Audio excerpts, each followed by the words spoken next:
Number 9. Gabriella Thompson and Tafari Walton.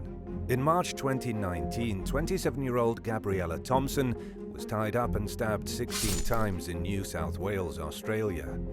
Police suspected her partner, 22-year-old Tafari Walton, of being involved in her murder and set out on a manhunt to find him. Walton was shot dead in a police confrontation 24 hours later. An inquest revealed that Walton called several of Thompson's friends the night before the murder. Concerned for the young mother's safety, one of the friends, Emma Russell, called the police and said that she was worried that Walton might stab her. Russell told the officer on duty that Walton had hit Thompson with brass knuckles and put a knife to her throat in the past, and that he was very knife-happy.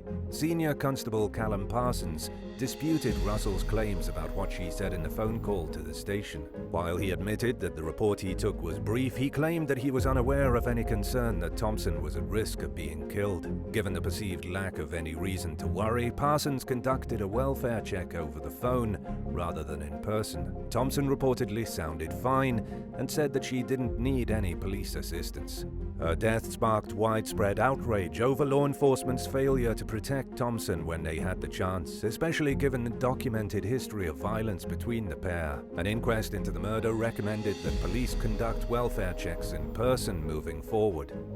The legal system was also criticized for failing to adequately oversee Walton, who was on probation at the time, yet somehow got away with using drugs for an extended time period leading up to the murder. Number 8. Paul Fletcher and Hannah Sindri. For most people, New Year's Eve is a time for fun, but it took a deadly turn for one young couple who celebrated the end of 2020 and the beginning of 2021 by throwing a party at their flat in Basildon, England. During the festivities, Hannah Sindri's partner, Paul Fletcher, allegedly became paranoid while high on cocaine and took Hannah's phone, thinking she was cheating on him. A fight broke out between the pair, and at some point, it became physical. Hannah stabbed Paul, and he died from his wounds. At the time, there were 6 young kids in the flat, 2 belonging to Hannah and 4 who were the children of a friend.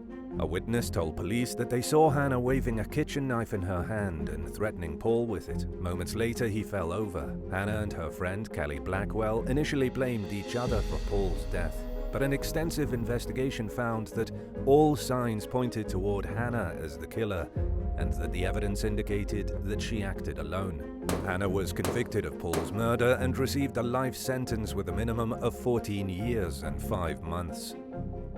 Number 7. Svetlana Boyranova and Yevgeny Solyanik. Svetlana Boyranova and her boyfriend Yevgeny Solyanik were barbecuing with some friends in 2019 when the fun was interrupted by an argument between the couple. This was just one of many occasions where Svetlana accused Yevgeny of cheating on her, even though he adamantly denied having a wandering eye. But things went too far when Svetlana allegedly began hurling rocks at her boyfriend and then threw herself on top of him. She then stabbed him in the chest with a 2-foot-long, 61-centimeter skewer. After realizing what she'd done, Svetlana immediately pulled the skewer out of Yevgeny's body and rushed him to the emergency room, where he was treated and released.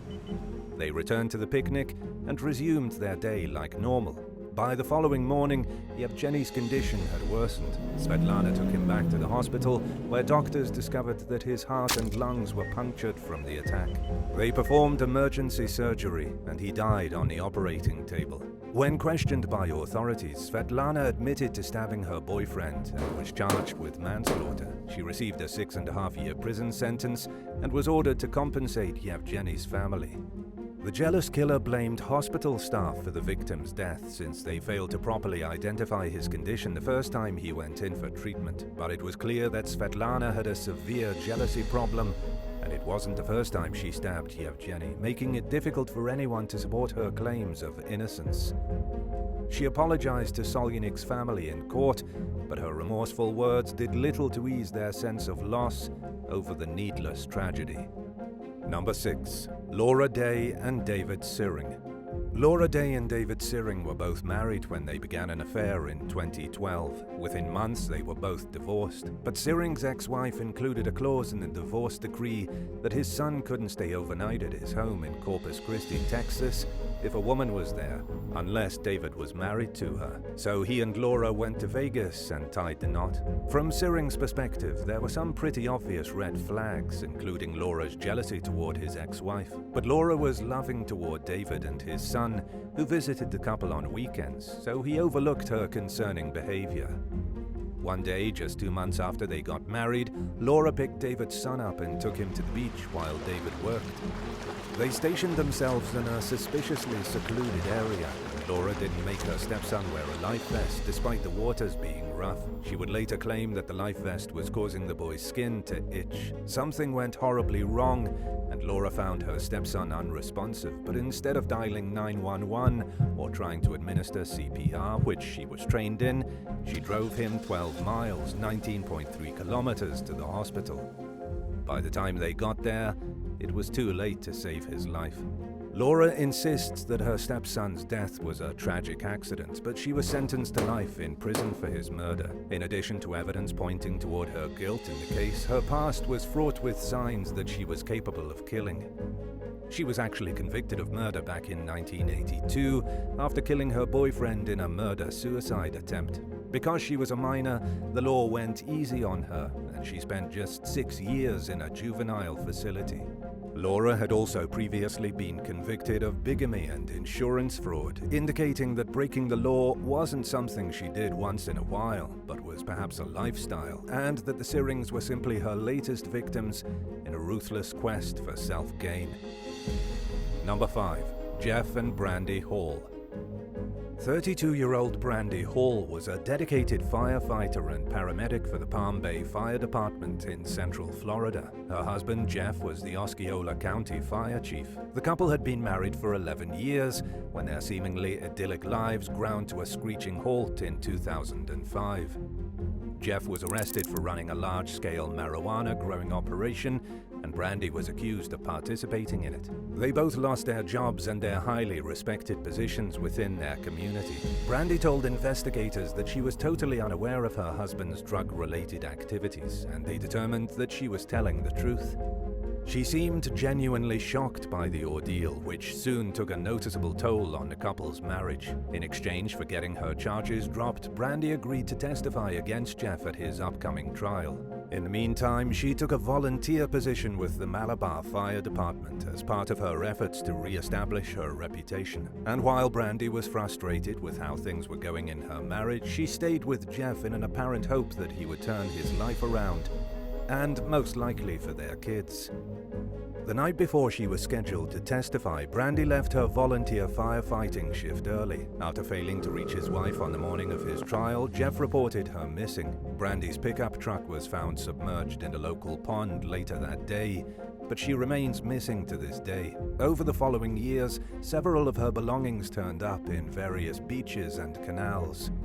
Still, there was no sign of Brandy herself. In 2021, 15 years after Brandy vanished, police drained the pond where her truck was found, but found no human remains. The case is nevertheless classified as a homicide, and detectives suspect foul play. Jeff Hall is not a suspect, but the timing and circumstances of his wife's disappearance have caused many to wonder if Brandy's wholesome morals and lifestyle conflicted with her husband's criminal activities in a way that turned out to be deadly. Number 4. Tara Smith and Troy Zink. An unimaginable nightmare began for one Redding, California family in 1998 when Tara Smith left to go jogging and never returned. The young woman's family called her friends and drove around looking for her, but found no sign of her, so they called the police. A friend revealed that Tara was in a relationship with her married Taekwondo instructor, 29-year-old Troy Zink, something her family was completely unaware of. Evidence would later show that Tara idolized Zink, who was a devout Christian like her, but she knew that their relationship was wrong and planned to break up with him the day she disappeared. Zink admitted that he and Tara met briefly that night and claimed that Tara got upset when he refused to give her money. He said that he dropped her off along the jogging trail Investigators found that he had a prior rape conviction from an unrelated case, but never found enough evidence to officially name him as a suspect in Tara's disappearance. Ever since, the case has remained a mystery, subject mainly to the speculation of the local rumor mill. Tara's remains were never found, no arrests have been made, and Zink has maintained his innocence throughout. But some believe that if Tara met with foul play, he may have had something to do with it, and had more reasons than anyone else for possibly wanting something bad to happen to his young lover. Number 3. Ian Johnson and Sarah Williams. After spending some time apart, longtime partners Ian Johnson and Sadie Hartley decided to reconcile, but Ian had slept with a much younger woman during the separation and found himself struggling to choose between Sadie and 35-year-old Sarah Williams. Even after rekindling his relationship with Sadie and officially cutting ties with Williams, he continued to sext and exchanged explicit photos with his paramour. But it wasn't enough for Williams, who clung to the hope that she and Johnson would end up back together. She believed that if she eliminated Hartley from the equation, Ian would be all hers. For nearly a year and a half, Williams and her friend Katrina Walsh meticulously plotted Sadie's murder. The pair even did a practice run before finally acting on their plans in 2016. When the day came, Williams entered Hartley's home in Lancashire, England, and paralyzed her with a cattle prod, then stabbed her repeatedly. But the murderous mistress never got the happy ending she was hoping for. Police quickly caught up with her and Walsh and charged them with murder, landing them behind bars for life. Number 2. Patty and Jerry Ray Vaughan. In 1996, after 9 years of marriage, Patty Vaughan separated from her husband, Jerry Ray, Jr. She stayed in the family home in Lavernia, Texas with their children, and he moved into an apartment nearby. Just a few months later, Jr. found out that Patty was dating someone new, and the former couple got into an argument at her home on Christmas Day. Patty disappeared that evening and was never seen or heard from again. Jr. told police that she had left the house alone and never returned. He filed for divorce the next day, and Patty's minivan was found abandoned with a flat tire about 15 miles, 24 kilometers from her home, and 5 miles, 8 kilometers from her job. Authorities determined that someone had deflated the tire on purpose. Inside the van, police found some men's clothing. Blood was also found in the vehicle and in various parts of Patty's home. It was clear that someone had attempted to clean up the scene. But the dedicated mother's remains were never found. No arrests were ever made, and the case remains unsolved to this day. And while JR remains a person of interest, he maintains his innocence. Many suspect that Patty's death resulted from the complicated love triangle that she was caught up in, and that all signs point toward JR's guilt. But without enough evidence to arrest anyone in the case, he remains free and has moved on with his life. Number 1. Elena Hardy and Fernando Monera.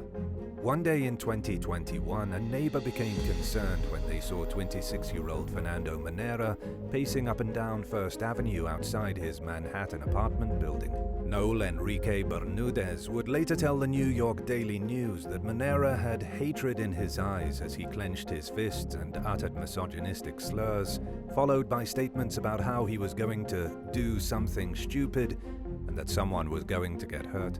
Later that day, Monera's ex-girlfriend, 27-year-old Elena Hardy, was viciously stabbed. She died from her injuries. Just an hour earlier, the NYPD had responded to a call about a domestic incident. It was one of just 6 times Elena filed a report against Monera before she wound up dead.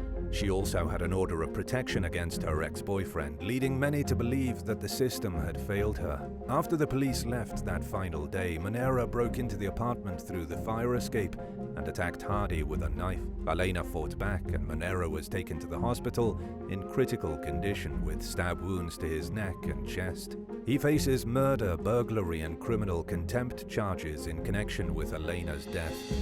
Thanks for watching. Would you rather be single for the next 5 years or fall deeply in love with someone only to find out the whole relationship was a lie after a year of dating?